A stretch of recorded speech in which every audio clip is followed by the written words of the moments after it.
He expected a quiet night until a car door suddenly slammed open on the icy northern highway.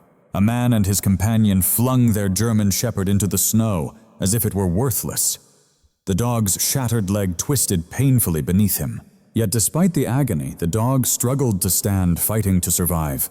From afar, a retired soldier stopped in his tracks, then sprinted without hesitation toward the injured animal. The couple laughed cruelly as they sped away, oblivious to the storm they had just stirred within him. What the veteran was about to uncover would unearth secrets no one should ever face. Where are you tuning in from today? Don't forget to hit like and subscribe to New Light Stories. Snow drifted like shimmering silver dust over Highway 61, as if the chill northern winds sought to erase every trace of the day's footsteps. The final whispers of daylight had slipped past Lake Superior, leaving the world bathed in shades of blue and white, silent, almost sacred as if holding its breath. Elias Crow strode along the road's edge, his boots sinking softly into fresh snow. He moved with the steady, measured pace of someone accustomed to walking alone across long stretches. At the age of 40, he carried a quiet strength within him, a man forged by war, but not broken by it. He stood tall, just over 6 feet, broad-shouldered, wrapped in a burnt orange canvas coat that brushed past his knees with every step. A cold wind tousled his dark brown hair, revealing faint silver strands at his temples. His jaw was shadowed with stubble. His eyes, a stormy gray blue, surveyed the deserted road with a vigilance he could never fully switch off. Walking was his form of therapy. Rhythm heals the mind, his counselor had told him. Keep moving until the memories lose their grip. But memories run long, and tonight they felt dangerously near. Elias clutched the strap of his worn canvas pack tighter, letting the bitter cold sting his skin. He welcomed the chill. It reminded him he was still alive. Ahead, headlights pierced through the snowfall, bright sharp moving too fast for the slippery roads. The vehicle swayed tires skidding before steadying. Elias frowned, squinting against the biting wind as the lights closed in. Something about it felt wrong. The SUV slowed abruptly, then slammed to a stop on the far shoulder. Its brakes screamed. The rear door swung open with a harsh force. A man leaned out, then hurled something onto the frozen asphalt. At first, Elias thought it was luggage, dark heavy, awkwardly landing on the ice. But then it cried out, a fractured, strangled whimper slicing through the wind like a blade. It was a dog, a large German shepherd coat, matted with snow and grime, one leg bent at a cruel, unnatural angle. The man who tossed it out, tall and sharp-featured with slick black hair, spoke with a harsh, mocking tone that cut through the night. Not worth the trouble anymore. The woman in the passenger seat let out a sharp, cruel laugh, the kind that never belongs near compassion. Elias froze, his heart tightening. Something primal stirred deep inside him. A reflex older than war, older than speech. A primal instinct to protect. He stepped forward. The man noticed him. Their eyes locked across the road. Elias's gaze was steady and cold. The stranger's sharp, irritated. Then the SUV jolted forward, spraying slush in its wake before tearing off into the night. Laughter echoed long after the engine had faded. Elias rushed toward the fallen dog. The shepherd tried to stand, but when its wounded leg gave way, it collapsed again, trembling uncontrollably. Snow clung to its whiskers. Amber eyes flickered up at Elias, filled with fear, pain, and something deeper, recognition, hope, resignation. He knelt beside it. "Easy," he murmured softly, voice instinctively gentle. "I'm not here to hurt you." The dog didn't pull away. Instead, it rested its head weakly on his knee, as if choosing to believe there was still a corner of the world safe from fear. Elias swallowed hard. "God, what have they done to you?" He slid his arms beneath the dog's body. It was heavier than he expected. Strong bones beneath wasted muscle, a frame designed for work, for loyalty, for purpose. Even broken, it carried its dignity. As he lifted it, the shepherd let out a soft whine, but didn't resist. Its breath came in short, sharp bursts against the fabric of Elias's coat. Outside, the wind howled again, sweeping over the deserted highway. And something in the darkness was watching back. Halfway to his cabin, Elias felt the dog stiffen in his arms. Its ears twitched, eyes sharpening not with fear, but with trained alertness. The dog lifted its head, gazing over Elias's shoulder toward the trees, muscles trembling, not from weakness, but from readiness. Elias turned. For a fleeting moment he caught the blink of headlights deep in the forest, far from any road. They glared like watchful eyes before vanishing behind the trees. No engine, no sound, just the fading glow of light. The shepherd growled low and rumbling. Elias tightened his hold. "What did you catch back there?" The dog didn't respond, of course, but the look it gave him was almost a reply. And it wasn't fear, it was a warning. As Elias reached the small clearing where his rented cabin stood, simple wood, warmed faintly by a chimney's glow, he spotted someone waiting on the porch. A man in his 60s, tall and wiry, clad in red and black flannel and heavy boots. His gray beard was trimmed close, his weathered face marked by years spent under open skies. Tom Ridley, the nearest neighbor, retired forest ranger, a man whose entire being could be summed up as gruff until proven otherwise. He stepped forward, squinting into the porch light. "Crow, what in God's name?" His voice caught sight of the shepherd. "Damn, that dog's half dead." Elias nodded, adjusting his grip. Someone threw him from a car. Tom's jaw clenched tight. He'd witnessed enough cruelty in the wild to know the worst.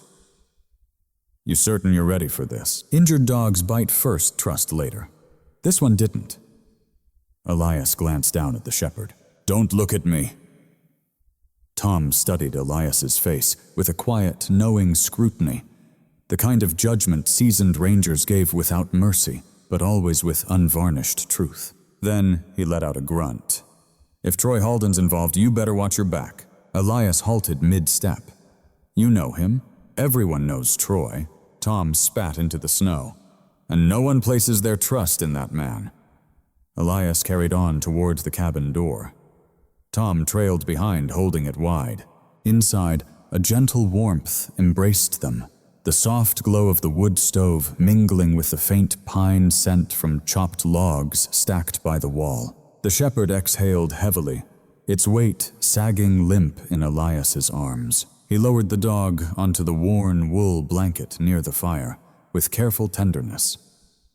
The shepherd instinctively curled up, but winced as its injured back leg brushed the floor. Tom crouched down, inspecting the wound closely. His eyes narrowed in grim realization. This wasn't a fresh break. Someone had beaten this dog long before tonight. A slow, simmering rage ignited deep in Elias's chest. Quiet, fury, cold and unyielding, the kind that didn't explode but hardened into a steel resolve. Whatever its past was, he whispered, it ends here. Elias poured warm water into a bowl, softly cleaning the dog's matted fur.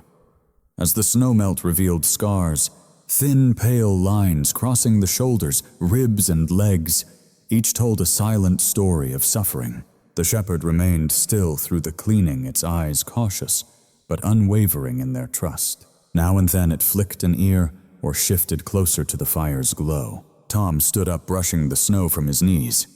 "You've done enough for one night. Let the vet take over come morning." He moved toward the door, but stopped. Crow Elias looked up. Tom's eyes softened beneath his rough exterior in an unexpected moment of care. "Watch yourself," he warned.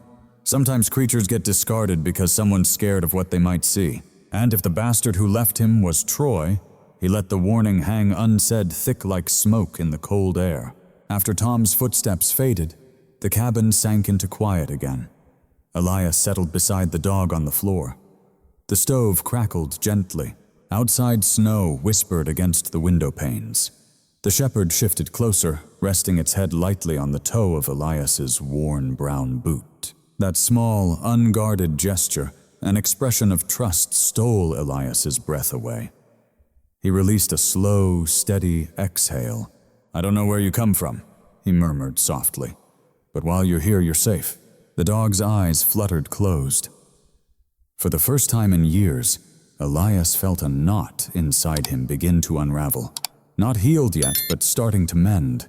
Somewhere far beyond the tree line, a distant engine growled to life, but Elias didn't hear it. All he felt was the warmth beside him, and the faint thread of a bond beginning to weave in the quiet cradling of a winter's night. Snow drifted down in slow, graceful spirals beneath the vast northern sky as Elias Crow pushed open the door to his humble timber cabin. The chill wind off Lake Superior cut sharp as steel through his burnt orange canvas coat, but he barely noticed. His entire focus remained on the wounded German shepherd nestled against his chest, the dog's black fur tracing a dark line along its spine. Fading to a pale cream stiffened by frozen blood, his ribs rose and fell in labored, painful breaths, every tremble resonating deep within Elias's own bones. The dog was sturdier than he appeared, built with the solid muscle of a working canine, yet utterly spent and lifeless from exhaustion. "Easy now, buddy," Elias whispered, brushing aside a layer of snow from the doorstep. "You're safe now. Truly safe." The word felt fragile, almost fleeting, but it was the only promise he had to offer. Inside, a warm, golden lamplight bathed the cabin's cedar walls, humble but homey, embodying the quiet discipline of a man who had long learned that survival demanded simplicity. A wood stove hummed softly in the corner. Weathered army boots rested beside it, forever dusted with years of road salt.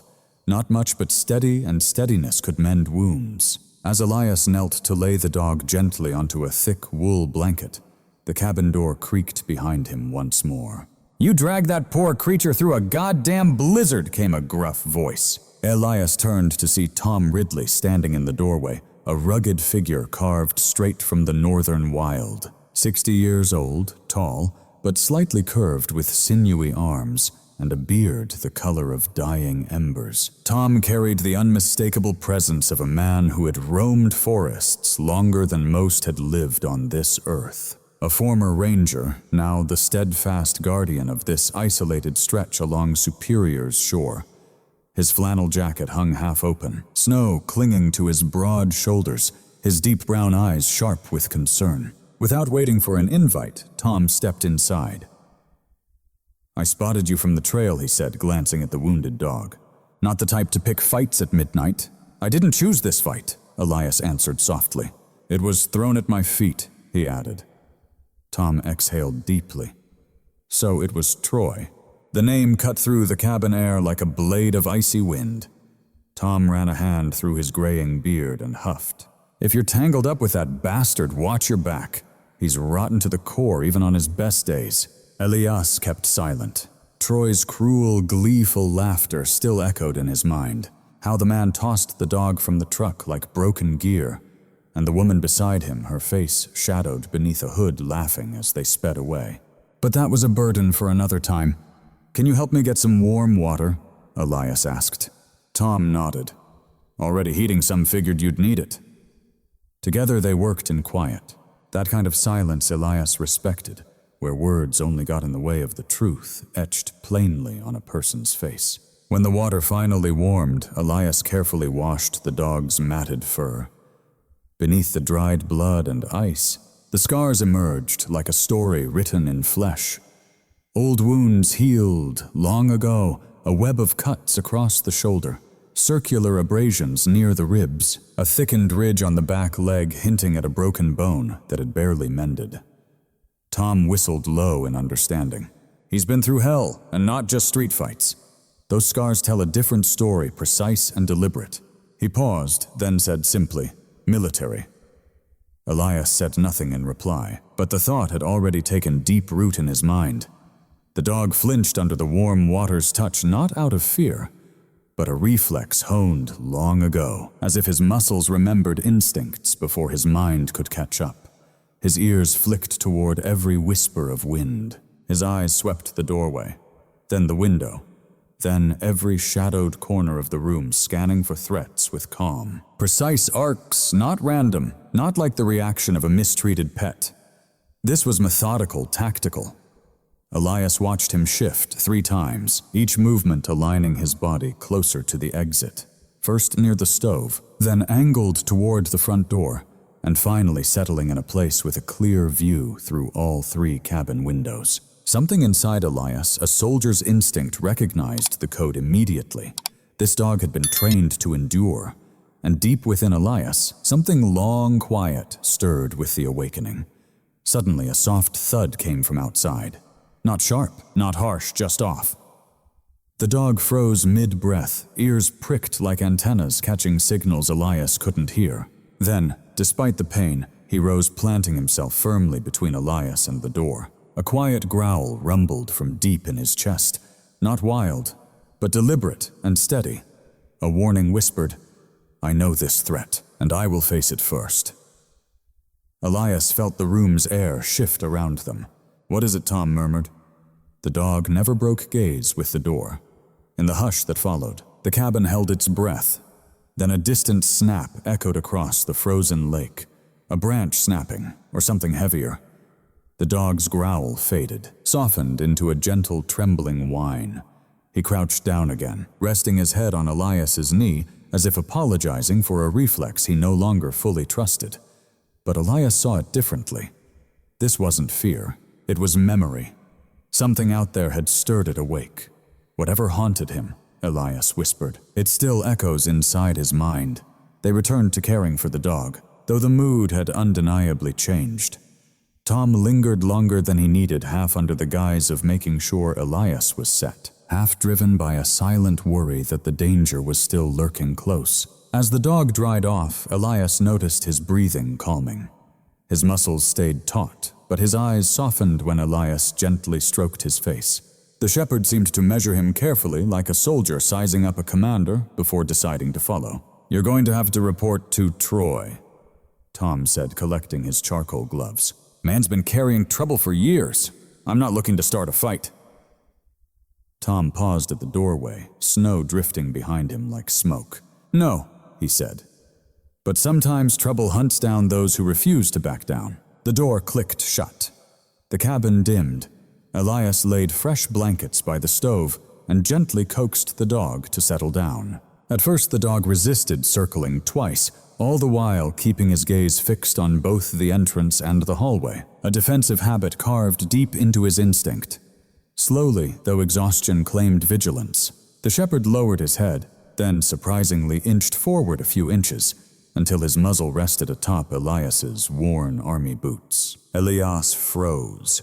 Of everything in the room, the dog had chosen those boots, scuffed leather, salt-crusted reminders of a history he rarely mentioned, each chosen with purpose. A sign marked a territory claimed no trust given.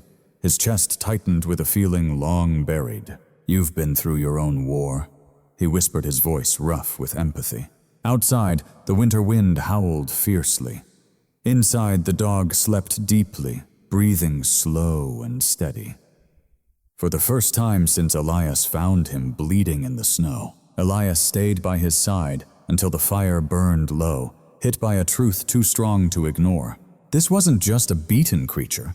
This was a warrior, a survivor, and the world that had broken him wasn't done telling its story.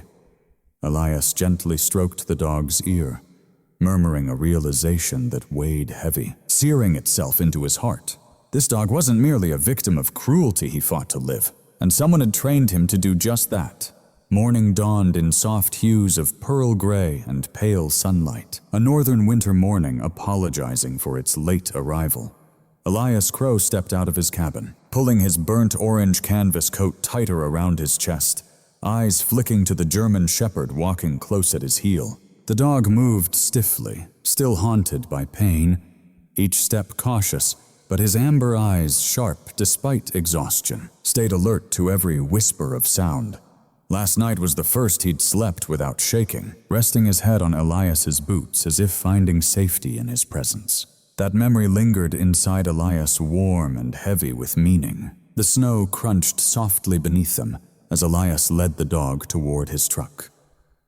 The engine sputtered awake, the heater protesting the morning chill with a slow, steady hum. "We're heading to the vet," Elias said, filling the silence more for himself than the dog. Let's uncover what you've endured." The dog leaned slightly towards the window, as if soaking in the world's sounds, shapes, and untold possibilities through the thin glass. The town's veterinary clinic stood near Main Street, a humble sandstone building topped with a green metal roof, a lone lamp casting amber light on the doorway. As Elias pulled up, a woman stepped outside, salting the walkway. Dr. May Ellington noticed him immediately. May was in her late 30s, tall and lean, but sturdy, forged by years caring for injured animals. Her chestnut hair was bound in a low ponytail under a wool beanie, with loose strands softening her face, a face both gentle and fiercely intelligent. She wore a forest green vet coat over a beige sweater and practical gray slacks, her breath swirling in the cold air. When she saw the dog in the passenger seat, concern washed over her features, replacing her curiosity in an instant. "Oh, sweetheart, what happened to you?" she murmured, voice tender, as she leaned in closer. "Someone hurt him," Elias replied quietly. "Found him last night. He needed help." May nodded firmly, her eyes carefully reading the dog's stance wounds and the careful way he shifted weight off his injured leg. "He's strong." "Shh," she whispered softly. "He's been holding himself together for so long." Inside the clinic, warm, golden light embraced them. Shelves stocked with medical supplies, detailed charts of animal anatomy, and the faint scent of antiseptic welcomed Elias, like a ghostly echo of old field hospitals. The dog paused at the doorway, eyes narrowing, but after a moment he stepped inside on his own. "Good boy," May praised gently. She guided them over to the scanning station, carefully settling the shepherd onto the cushioned table. Her touch was firm but tender, never rushed or harsh.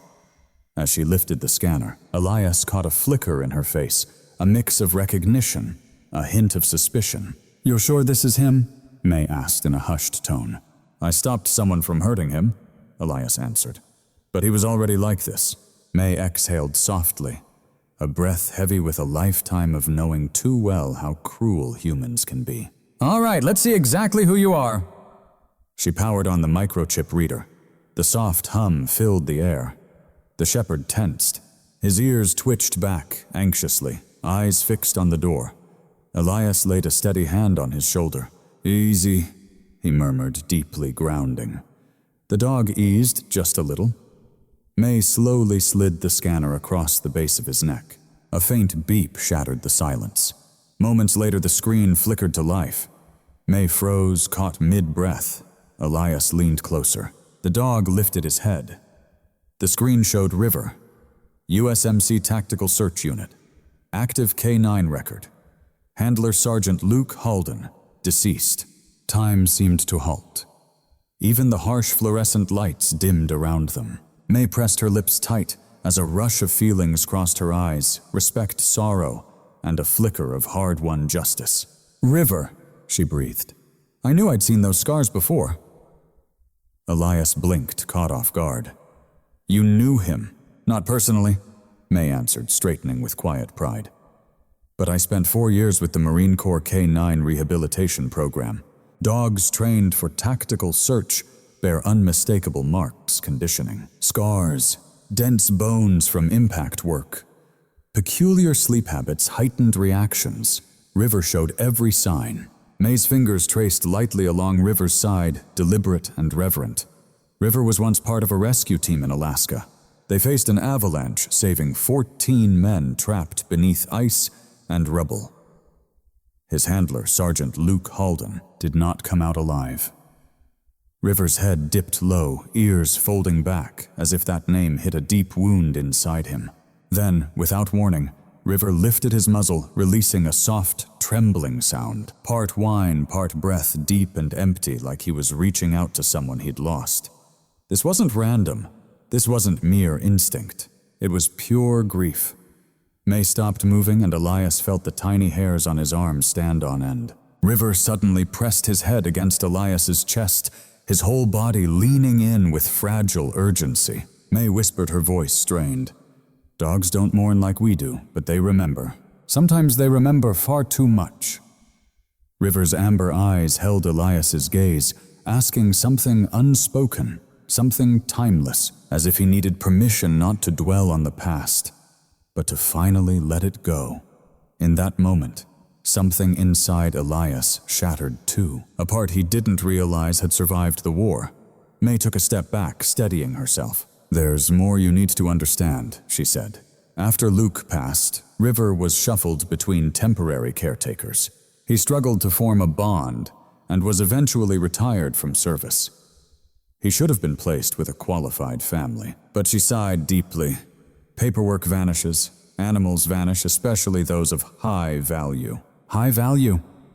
Elias asked with a frown. May hesitated. Tactical dogs like River are sometimes targeted by those who want expert-trained assets. Tracking scent detection, guarding people like Troy, Elias concluded. May's silence spoke volumes. Before either could respond, the clinic's front door swung open, ushering in a cold gust and the measured footsteps of a man accustomed to authority. Sheriff Hank Calder strode in. Tall, broad-shouldered with salt and pepper at his temples, and a weathered face forged by harsh northern winters. He carried the undeniable presence of a man who had spent decades protecting a small town. His Navy sheriff's jacket bore scratches, and his badge gleamed under the fluorescent lights. "Hank May called, you need to hear this." Sheriff Calder moved forward quietly, nodding to Elias before fixing his gaze on the dog. "Is this the one Troy dumped?" he asked. "Yeah," Elias replied. May handed Hank the scan results. When he saw the name USMC Tactical Search Unit, the sheriff let out a long, steady breath. "Damn, this is more than just animal abuse now." Hank's brows knitted tightly, revealing a man who had witnessed too many cases unravel in tragedy. "Troy Halden's been flagged for smuggling. If he's got a military-trained dog, that's leverage, and leverage breeds crime," he said, pulling a notebook from his coat. "Elias, are you ready to make a statement?" "Absolutely," Elias answered. River watched the exchange keenly. His eyes locked on Hank, then, without hesitation, returned to Elias. Each time the sheriff closed his notebook, May spoke softer. "There's one more thing."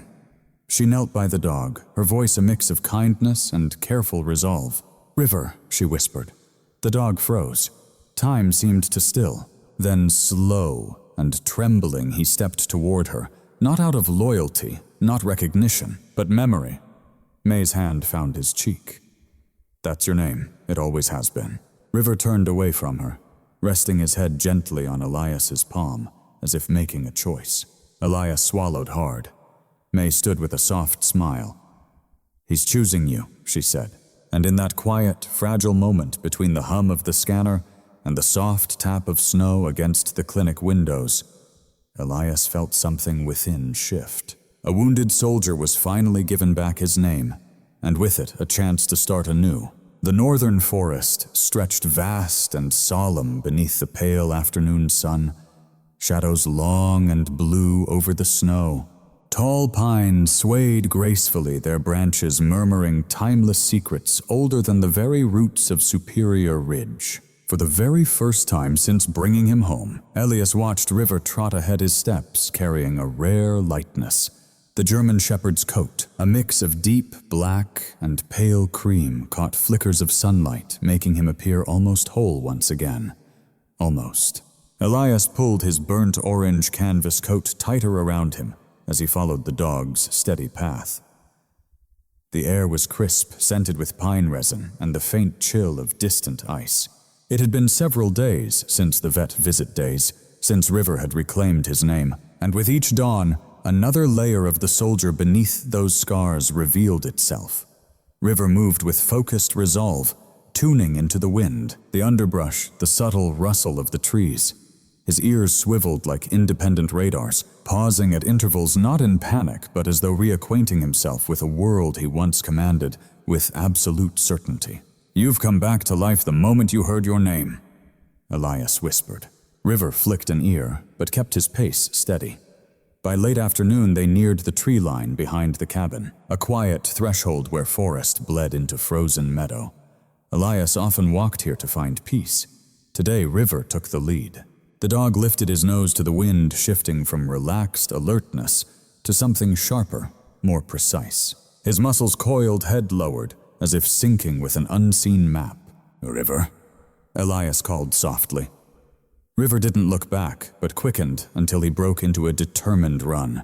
Okay, hold on," Elias muttered, quickening his own pace to keep up. River halted at the clearing's edge, tail-rigid eyes fixed on a patch of snow. He began pawing, not frantically, but with deliberate sweeping motions, brushing away the upper layer to reveal compacted tracks beneath. Elias frowned, kneeling beside him. Fresh tire marks, far too fresh. The grooves were deep, parallel, unmistakably left by a heavy vehicle, SUV-sized at least. Elias exhaled slowly. "Troy's," he whispered, no proof needed. The memory of that black SUV skidding away under the moon's pale light was etched deep within him. What the hell was he doing here? A sudden crack of a twig behind them snapped Elias to attention, instincts flaring before his mind caught up. But it was only Tom Ridley approaching his steps, calm, and measured a quiet presence. Today Tom's flannel jacket looked especially worn, his breath spilling out in icy white ghosts. Old binoculars dangled loosely at his side, his gray beard twitching with quiet curiosity. "Looks like you two stumbled into something," Tom said, eyes sharp. "River led me right here," Elias replied. Together they knelt Tom's joints, cracking softly as he crouched, eyes narrowing, while he studied the track's depth-direction weight. "That's an SUV," Tom confirmed. "Heavier load in the back," Tom added. "Probably rolled through early this morning. Did he stop?" He gestured toward where the tracks curved deep into the woods. "He stopped just long enough for the snow to melt beneath the tires," Elias observed quietly. "That means the engine was running hot." He paused just long enough for the snow beneath the tires to melt, a clear sign the engine was overheating. Someone was waiting here. For what purpose, Elias asked, exhaling into his hands for warmth. Troy doesn't stray this far unless he's hiding something. And if he had been here, he glanced at River. He knows the dog is still alive. River's ears flicked as if acknowledging the truth. A sudden wind swept through the pines, carrying a sound so faint that Elias almost dismissed it. A low, steady rumble, too deliberate to be just the wind, too rhythmic to be random. River froze, his whole body locked onto the trees. Then one sharp bark, 2-3, even Tom stiffened. "That's a warning signal. Military dogs use that during operations." River edged closer to Elias, placing himself slightly ahead as a shield. Elias felt a chill crawl beneath his skin. River wasn't following the tracks anymore. He was alert to something deeper out there. The forest suddenly felt thicker, heavier, like it was holding its breath. But after a tense moment, the wind shifted, and River's posture relaxed, not fully, but enough to breathe again. Whatever he sensed, Tom said quietly, it wasn't nothing. They turned back toward the cabin as the sky built into a deep blue dusk. Elias tried to shake the feeling of being watched from the shadows, but River's steady discipline grounded his nerves. The dog scanned relentlessly front sides back, finally easing only when they reached the clearing beside the cabin. Yet the moment Elias stepped onto the porch, River's mood shifted again. He lowered his head, nose twitching at a scent Elias couldn't pick up. Then River circled the cabin with growing urgency, kicking up snow with his paws. He stopped at the back door and growled, low restrained, controlled. Elias followed him.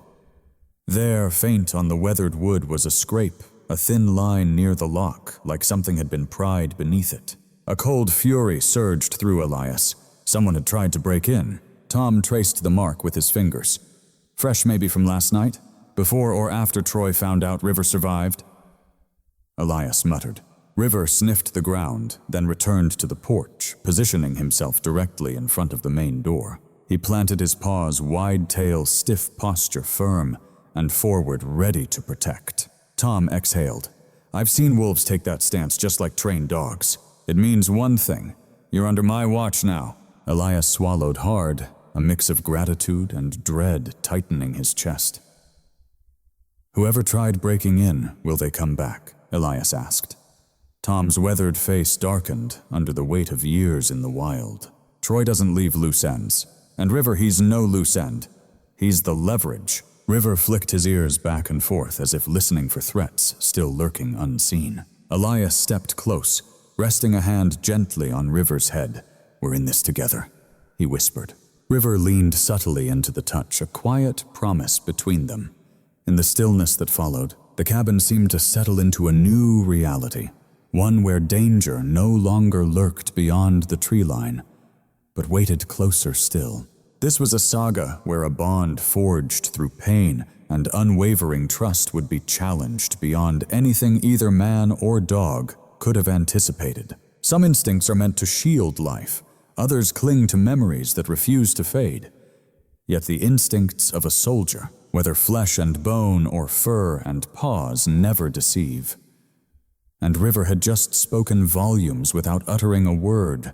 Above the moon hovered low over Lake Superior, swollen and gleaming silver, casting its reflection across the frozen surface like a shining blade cutting through ice. Elias Crow stood by the weathered fence behind his cabin, securing a loose post he'd postponed fixing all week. The night held a quietness characteristic of the deep north.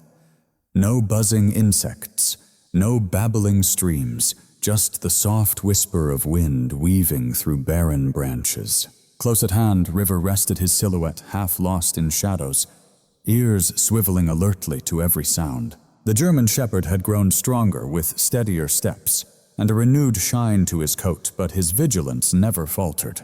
He watched Elias with the unwavering devotion of a soldier, guarding the leader he had chosen long before names were ever exchanged. Elias lifted another plank when a sudden sharp noise, strange and out of place, sliced through the stillness. Metal clanged, followed by a dull thud coming from the direction of the cabin. River snapped upright, muscles taut, head lowered in readiness. A slow, grinding growl rose deep in his throat. "What is it?" Elias whispered, although he already sensed the answer. River didn't respond with words. He bolted. Elias dropped his tools and scrambled after him, boots sinking into the uneven snow. His breath poured out in frantic clouds, the cold stinging fiercely in his lungs. Through the trees, he spotted Tom Ridley stepping out from the opposite side of the trail, a lantern in one hand, binoculars dangling from his shoulder. The worn ranger's flannel jacket billowed as he hurried forward. Elias Tom called sharply, "Something's prowling around your place." "No kidding," Elias muttered, picking up his pace. When they arrived in the clearing, the cabin door hung ajar. The wood splintered around the lock. River was already inside, moving swiftly, but controlled his tail-rigid posture as stiff as a soldier's. Elias burst through the door.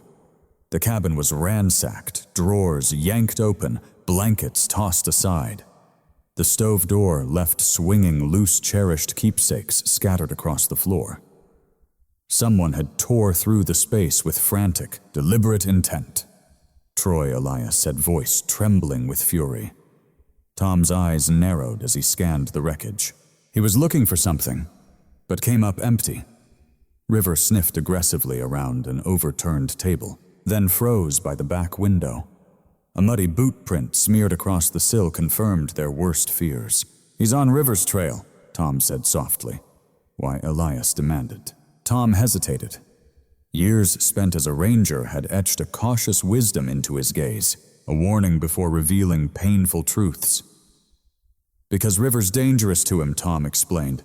"Not in body, but because that dog knows too much, has smelled too much, remembers too much." Elias felt a chill coil within his chest. River padded towards the door, growling low but steady, not afraid, focused, resolute. He glanced at Elias, then at the open doorway, as if to say, "Now's the time." Elias grabbed his coat, heart pounding.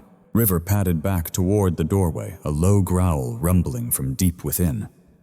Not scared, purposeful, steadfast. His eyes flicked toward Elias, then to the open door, as if silently urging, "Let's move." Elias grabbed his coat without hesitation. Tom grabbed a heavy flashlight and the old hunting knife sheathed at his side. "Wherever he's headed," Tom said grimly. "Wine?" "I'm coming with you." River dashed into the darkness. Elias and Tom hurried after him. They were halfway down the path toward the lake when River suddenly halted. His body crouched low, eyes locked ahead. Then came a single bark, then another, and a third, 3 sharp, deliberate warnings perfectly timed, just like that night by the cabin. But this time the barks weren't aimed at the woods. They were warning of someone waiting for them. Elias sensed a shift in the atmosphere. The breeze off the lake carried a scent, a mix of oil rust and the cold metallic bite of steel. He exchanged a grim glance with Tom. "Troy," Tom whispered. River took off running again. The trees soon cleared into a wide opening near the lake's edge. The moon cast a cold silver glaze over the snow. There, standing like a shadow carved from pure menace, was Troy Halden.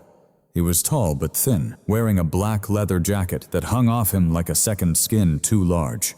His slicked-back dark hair shimmered with frost. A crooked, bitter smirk twisted across his face like it had been sewn there by years of anger. His jaw was sharp and unshaven, and his steely gray eyes glowed with a wild, feral light. He tapped a metal pipe against his palm. "You!" Troy growled as he stepped forward. "You think you can steal from me?" Elias stepped between him and River. "I didn't steal a thing," Elias replied calmly. "You threw that dog away like he was garbage." Troy let out a cruel, hollow laugh. "That mutt, you don't even know what he's worth. What secrets he holds." Tom stepped forward, aiming the flashlight's beam firmly. "Troy, don't make this worse." "Shut up, Ridley," Troy spat back. "You've been poking your nose where it doesn't belong for years." River growled low, a deep, deliberate warning spreading his stance wide as he faced Troy. For a moment, the dog's silhouette looked almost legendary beneath the moonlight. Troy noticed every inch of it. "See," he hissed. "He remembers. He knows where my stash is, where the crates are hidden in my logging shed." Elias felt his stomach twist. Smuggling illegal goods evidence. Tom muttered under his breath, "This idiot's just confessed." Troy swung the pipe with a flicker of rage. "River's the only one who can expose me, and I'm not letting some washed-up soldier take him." Elias steadied himself. "You're not laying a hand on him." Troy lunged, but River was quicker. River darted to the right, breaking Troy's line of sight. Faint, fast, and precise. The shepherd circled smoothly behind Troy's blind spot with trained agility, barking sharply to draw his attention. Troy swung wildly at the sound, too slow, too wide. Elias seized the moment. Years of military training surged back in an instant. He grabbed Troy's wrist, twisted the pipe free, and swept his leg out from under him. Troy crashed hard into the snow, gasping for air as it exploded from his chest. He clawed at the frozen ground, desperate for leverage, but River blocked him, teeth bared, not biting, just warning. "Don't," Elias warned quietly. Troy froze. Footsteps thundered up behind them. Blue police lights flooded the clearing in a sweeping glow. Sheriff Hank Calder appeared. His coat billowing in the wind, his jaw clenched like chiseled stone. Behind him, another deputy hurried forward, handcuffs ready. "Put your hands where I can see them, Troy," Hank demanded. Troy exhaled a bitter, resigned sigh and lifted his hands. Hank exchanged a glance with Elias, then River, giving a subtle nod of thanks. Tom stood nearby, chest heaving with heavy breaths, his expression fierce with protective relief. The deputies cuffed Troy, hauling him to his feet. Hank faced the lake. "Tonight we're searching your logging shed," he said icily. "And may God have mercy if we find what Elias claims is hidden there." Troy said nothing, but his glare spoke volumes. This confrontation was far from over. Yet River planted himself before Elias once more, unwavering, as if to declare this was the end. The night wind shifted, carrying the scent of pine and harsh justice. For the first time since discovering River bleeding in the snow, Elias felt the quiet but profound weight of triumph. Fragile yet hard-won, a man had spoken up for a dog once forsaken. A dog had stood up for the man who'd saved him. Beneath the vast moonlit sky over Lake Superior, justice had finally answered the call. Snow fell gently over Superior Ridge that night, not as a threat, but as a solemn blessing. Flakes floated like slow, white feathers against the window of Elias Crow's cabin. Inside, the warm glow from the iron stove spread soft light across the wooden floorboards. River lay close by, stretched out, but alert, raising his head every time the building creaked or the wind shifted its path. He was healing muscles, fuller eyes brighter. But beneath that surface, an unease stirred a memory, a wound deeper than skin. Elias sat by the small table, cradling a mug of black coffee long cooled. His burnt orange coat hung over the chair, damp at the edges from melted snow. He watched River quietly, sensing the dog's unrest but giving him space. Two warriors under one roof, each battling wars the other could never see. River's ears flicked at the soft crunch of footsteps outside. Familiar strides. A gentle knock echoed on the cabin door. Elias opened it to reveal Dr. May Ellington. Cheeks flushed from the cold air. Snow speckled her dark green vet's coat, and chestnut strands clung to her wool scarf. Cradled in her arms was a small metal binder. "Hope I'm not intruding," May offered with a tentative smile. "I've found something you both might need." "Come in," Elias said softly. May entered, brushing snow from her sleeves before glancing at River. The dog didn't growl, only watched cautious, appraising her with the steady gaze of a soldier. May knelt a short distance away. "Hi, River," she whispered. "I brought you something that belongs to you." River's ears lowered just a bit, his expression shifting not fear nor distrust, but something closer to uncertainty. Elias observed, feeling a shift in the room's energy. May opened the binder. Inside were documents, service documents, scanned notes, and a faded snapshot of a young Marine with sandy blonde hair, rugged features, and gentle eyes that seemed to hold stories untold. He appeared to be in his late 20s. His uniform bore the name SGT Alan Rodas. May spoke with a quiet tenderness.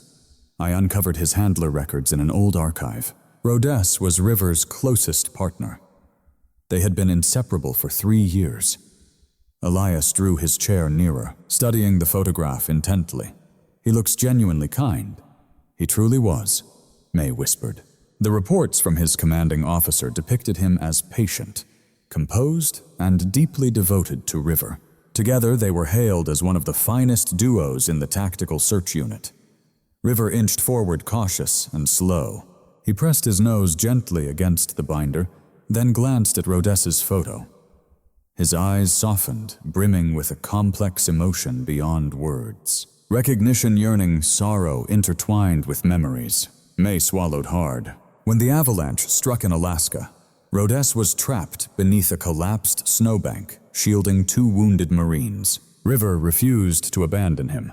Even after the rescue team pulled River away, he kept clawing through the snow until his paws bled. A wrench twisted inside Elias's chest, a deeply personal ache, something achingly familiar, loyalty loss, the torment of survival guilt.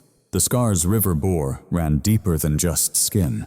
Suddenly, River stepped forward, nudging the binder gently toward Elias. Not May, but him. His amber eyes held Elias's for a long, searching moment. It wasn't merely curiosity. It was an invitation, as if saying, "If you want to understand me, know me fully." And in the flickering firelight, Elias's heart skipped because he recognized the silent communication. It was the same way a fallen brother in arms might pass along a final letter, a wordless plea to never forget. Elias wasn't sure he could bear the weight of that trust yet. But River gave it to him anyway. May settled back on her heels. Voice softened. "I can print the rest of the file, but I felt you both should see this part first." "Thank you," Elias breathed. "This means more than you realize." May stood pulling her scarf snug around her neck. Her eyes radiated empathy, not pity, an understanding forged from bearing witness to many kinds of grief. "You know," she added quietly, "soldiers like River sometimes forge new bonds, rarely and only with those whose wounds echo their own." Her gaze met Elias's. "Sometimes they choose someone craving rescue just as desperately as they do." Elias stayed silent. His throat tightened. When May stepped into the twilight, the cabin's hush settled once more. River ambled back to his spot by the stove, yet he didn't lay down. Instead, his eyes remained fixed on the binder as if expecting it to breathe. Elias sank beside him on the floor. "Alan Rhodes," he whispered. "Sounds like he meant the world to you." River breathed out softly, shaking ever so slightly. Elias stroked the dog's shoulder, fingers tracing the faint scars hidden beneath his fur. "I lost someone too," he confessed. "Not a handler, though. A companion by my side." River lifted his head just a bit. "My old partner," Elias spoke softly. "A shepherd just like you. His name was Ranger. He saved me, took the blast, so I wouldn't have to." The memory weighed heavy, thick with sorrow. For a moment he was back on that faraway, dusty battlefield, the earth trembling beneath him, the unbearable burden of loss crushing his chest. "He never judged me," Elias whispered. "Not for the mistakes I made, not for the demons I couldn't shake." River's ears lowered his eyes, softening with an almost human tenderness. When he died, Elias's voice cracked. It felt like a part of his soul was torn away forever. River edged closer, not sudden, not dramatic, just enough for his muzzle to brush against Elias's knee. Then slowly, he laid his head gently in Elias's lap. Elias stilled, not from fear, but from reverence. Because this wasn't about obedience. It wasn't learned discipline. It was trust. Deep, raw, instinctual trust from a creature that had every reason to guard his heart. Elias placed a hand on River's neck, feeling the steady, peaceful rise and fall of his breath. "I'm not Rhodes," Elias murmured. "But if you'll have me, I'll stay. I'm not walking away." River sighed a long, heavy breath that seemed to let go of countless years of pain. His eyes closed, but his body leaned fully into Elias, surrendering the weight of all he carried. Outside, the northern wind whispered softly across the lake, carrying echoes of soldiers long gone. Inside, two survivors, one man, one dog, discovered pieces of themselves mirrored in each other. They didn't need words to understand just the quiet ache of scars that never truly fade. In that stillness, Elias felt a stirring deep in his chest, subtle as the slow thaw of a frozen river. Maybe this was what May meant. Maybe broken souls truly do recognize each other. Spring crept into Superior Ridge, not with a roar, but with steady, patient determination. The snow thinned into shimmering ribbons of meltwater, weaving through the gullies like delicate silver veins. Patches of green emerged from the damp soil, and for the first time in months, Elias Crow woke to the song of birds instead of the wind's mournful howl through the rafters. River was already awake. The 6-year-old German shepherd stood by the partially built enclosure outside, watching the morning light settle over the landscape. His coat of silver gray and soft cream glowed brilliantly in the dawn. The frost-white dusting on his muzzle softened by the day's warmth. He stood alert, tail lifted slightly, as if sensing something new was coming. Elias stepped outside, holding 2 steaming mugs, one for himself. The other he would later leave to cool on the porch, a small habit whose origin even he couldn't fully explain. Maybe it was a quiet act of thanks, perhaps a way to honor those no longer present. But today, ritual gave way to purpose. Whisperhaven was beginning. What started as a mere flicker of hope, fragile and tentative born from watching River heal, was now taking shape and becoming something real. A refuge for dogs abandoned and scarred, haunted by trauma, mistreated, or hardened by cruel training that crushed their gentle spirit. A haven for souls bearing invisible wounds. The very same wounds Elias understood all too deeply. He breathed in the fresh, crisp spring air. "Looks like today's the big day, River." River exhaled softly, tilting his head in quiet agreement. Behind them, the rumble of a trucker's engine echoed along the gravel road. Tom Ridley's worn green pickup lumbered into view, sputtering as it crested the hill. Tom, a rugged carpenter in his late 50s, stepped down from the truck wearing sawdust-streaked overalls, a flannel shirt, and a smile warm enough to melt the iciest of hearts. His face, weathered by time, was framed by thick gray brows and deep laugh lines carved by years of hard, honest work. "Morning, Elias," Tom called out. "Got the lumber you asked for and threw in some extras. Figured you'd need them. Elias grasped the man's hand firmly. Oh, you didn't have to bring all this. Tom glanced at River, who watched him with steady calm. Places like this, dogs like him. Yeah, I had to. Tom Ridley was a man shaped by loss. His wife gone too soon, his son moved far away without looking back. Helping build Whisper Haven gave him a purpose, a tether against the silence that filled his home. As they began unloading the wood, another car rolled quietly up the road. May Ellington stepped out, lugging 2 large veterinary kits. Today she wore a soft green jacket over her scrubs, her chestnut hair pulled back into a neat ponytail. She looked bright-eyed and energized, almost bursting with excitement. "Morning, gentlemen," she greeted, adjusting her glasses. "I've got medication blankets, saline, and a brand new diagnostic scanner. Elias, don't even ask the price. Just accept it as a miracle." Tom chuckled. "If you weren't a vet, May, you'd be downright dangerous." River approached her slowly, sniffing her glove before offering a low, approving grunt. May smiled, scratching gently behind his ear. "He seems calmer?" she observed. "Yeah," Elias said. "Feels like he's waiting on something." "Maybe it's the new arrivals," May teased with a gleam in her eye. They didn't have to wait long. About an hour later, a white SUV rolled to the edge of Whisper Haven, bearing Sheriff Hank Morrison. Hank, a tall man in his mid-60s with a broad chest, weathered dark skin, and a neatly trimmed silver beard, stepped out with a heavy sigh. He carried the quiet weight of a man who'd witnessed more broken homes and shattered lives than he cared to admit. He opened the back door. Inside sat 3 dogs. A thin black and tan shepherd mixed its legs, trembling with uncertainty. A sandy-colored mutt, missing part of its left ear. A wide-eyed border collie, puppy ribs visible beneath matted fur. "They need a safe place," Hank said simply. "I can't think of a better one." Elias nodded and knelt to greet them. River stood beside him, his posture rigid, ears erect, not menacing, but commanding like a seasoned sergeant welcoming fresh recruits. The first dog lowered its tail, the second whimpered softly. The pup tucked itself behind them. Then River stepped forward, slow, deliberate, unwavering. He gently sniffed the trembling shepherd mix, then nudged its shoulder with a tenderness that spoke louder than words, even to human hearts. "You're not alone," May whispered softly. "He's becoming their anchor, their steady light." Elias watched the scene unfold, a warmth blossoming deep inside his chest. Maybe this place wasn't just rescuing the dogs. Maybe it was saving him too.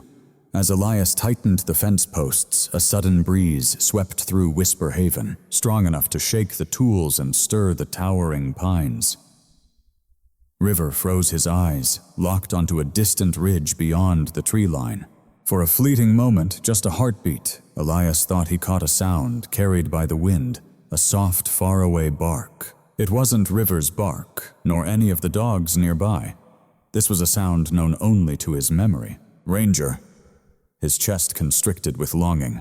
River stepped closer, brushing Elias's hand with his muzzle, as if sensing the tremor within him, offering comfort, not taught, but born of a deep bond. Elias exhaled slowly, hope threading through his breath. Maybe his past wasn't haunting him after all. Maybe it was leading him forward. Work pressed on through the afternoon.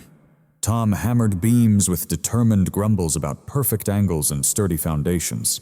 May busied herself preparing makeshift beds inside the small cabin Elias had dedicated to medical care. Hank sat on the hood of his SUV filling out paperwork, while the collie pup gleefully tried to chew his shoelaces.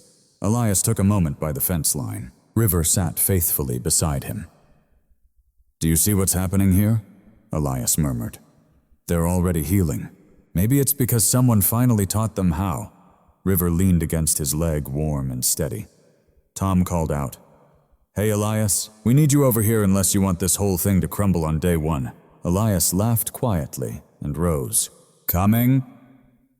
They toiled until the sun dipped low, painting the sky with lavender and gold. The dogs began exploring their new home, sniffing every corner, testing their newfound freedom. Where fear once reigned, curiosity now cautiously stirred.